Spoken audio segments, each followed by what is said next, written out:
Hello guys, आज मैं आपको बता रहा हूँ खाटू श्याम मंदिर के रहस्य के बारे में कि कैसे 1000 साल पहले एआई रोबोट का भी इस्तेमाल किया जाता था। ईयर 1024 तकरीबन हज़ारों साल पहले एक मजदूरों का संगठन खुदाई कर रहा था पानी के लिए, और जहाँ वह खुदाई कर रहे थे उस गांव का नाम था खाटू, जो कि राजस्थान में स्थित है। खुदाई के दौरान जब वह 30 फीट नीचे तक चले गए तो उन्हें एक बक्सा मिला जो कि सील था, और बक्से पे लिखा था बारबरिक। जब उन्होंने उस बक्से को तोड़ा तो उन्हें बक्से के अंदर एक स्कल मिला जिसे हम कंकाल बोलते हैं, मगर वो स्कल नॉर्मल नहीं था। वो स्कल एक शाइनिंग मेटल से बना हुआ था। जब मजदूरों ने स्कल को ध्यान से देखा तो उसके आंखों में अभी भी 2 आईबॉल्स थी, और हैरानी की बात तो ये है कि इतने सालों बाद भी उसकी आई अभी तक डिकम्पोज नहीं हुई थी। मजदूरों ने तुरंत वहाँ के राजा से संपर्क किया।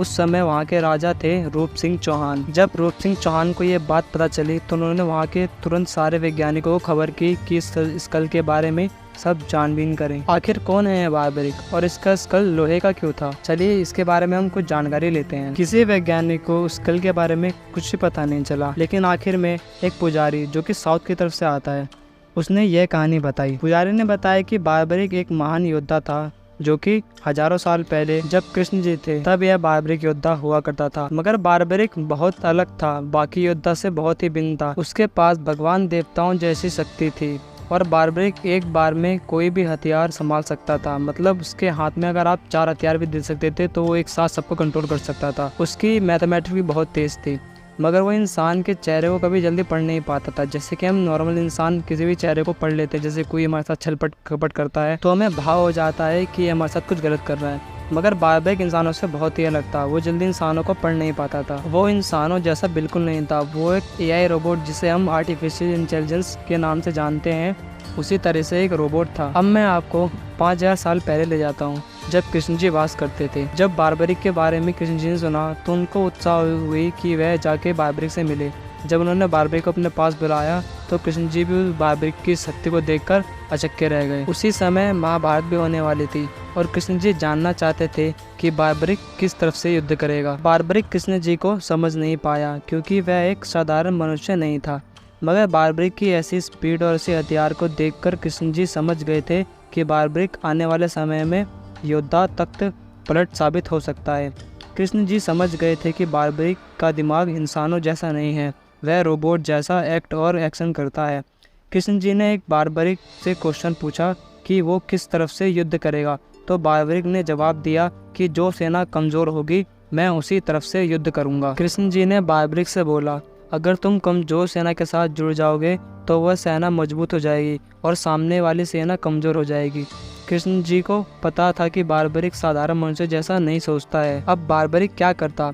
बारबरिक ने बोला, मैं तुरंत दूसरी तरफ जाके सेना की सहायता करके उसे मजबूत करूंगा। और ऐसे ही दोनों तरफ से युद्ध करके बारबरिक ने पूरी सेना को खत्म कर दिया। कृष्ण जी समझ गए थे कि बारबरिक इंसानों जैसा समझने और परखने में अभी बहुत पीछे है, और यह आने वाले समय में मनुष्य के लिए खतरा हो सकता है। तभी कृष्ण जी ने निर्णय लिया कि बारबरिक के हाथ और पैर दोनों निकाल दे।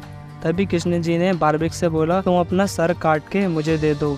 लेकिन जैसे ही बारबरिक ने अपना सर निकाला तो कृष्ण जी हैरान हो गए, क्योंकि सर निकालने के बावजूद भी बारबरिक अपने मुंह से बोल रहा था। शरीर के अंग से अलग होने के बावजूद भी बारबरिक का सर बिल्कुल साधारण मनुष्य जैसा काम कर रहा था। यहाँ साफ पता चलता है कि बारबरिक कोई साधारण मनुष्य नहीं था। कुछ लोग बोलते हैं कि बारबरिक भीम का पोता था, मगर यह सच नहीं मान सकते, क्योंकि महाभारत में कहीं भी इसका कोई जिक्र नहीं है, ना किसी महाभारत की किताब में ये लिखा हुआ है। बारबरिक के नाम से ही पता चलता है कि वह कोई साधारण मनुष्य नहीं है।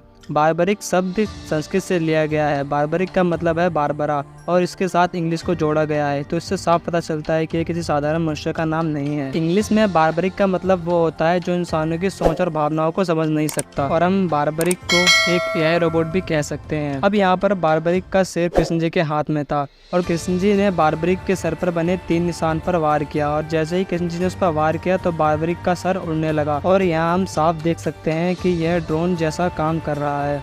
और महाभारत में यह साफ लिखा है कि पूरी महाभारत को साफ देखा गया है, वो भी लाइव। यह भिन्न जगहों से, हर जगह से देखा गया है। वहाँ संजय नामक एक देवता थे, उन्होंने बारबरिक से वायरलेस कनेक्शन लेके पूरी महाभारत के दौरान लाइव देखा गया। यहाँ हम साफ पता कर सकते हैं कि बारबरिक एयर रोबोट जैसा काम कर रहा था, इसलिए उसको स्कल आज भी सही सलामत है। और आपको बारबरिक का सर आज भी देखने को मिल सकता है। अगर आप खाटू श्याम मंदिर जाएंगे तो वहाँ पे आपको बारबरिक का सर मिल सकता है, जो कि अभी वहाँ पे पेंट करके उन्हें एक मूर्ति बना के रखा गया है। और जिस जगह बारबरिक की टोपी गिरी थी वहाँ पर आज श्याम कुंड बना है। आप जब भी खाटू श्याम जाएंगे तो आपको सिर्फ खाटू जी का सिर दिखेगा, पूरी बॉडी नहीं। आप इस बारे में क्या सोचते हैं मुझे कमेंट करके बताइए। क्या ये कहानी है या ऐसे सत्य है?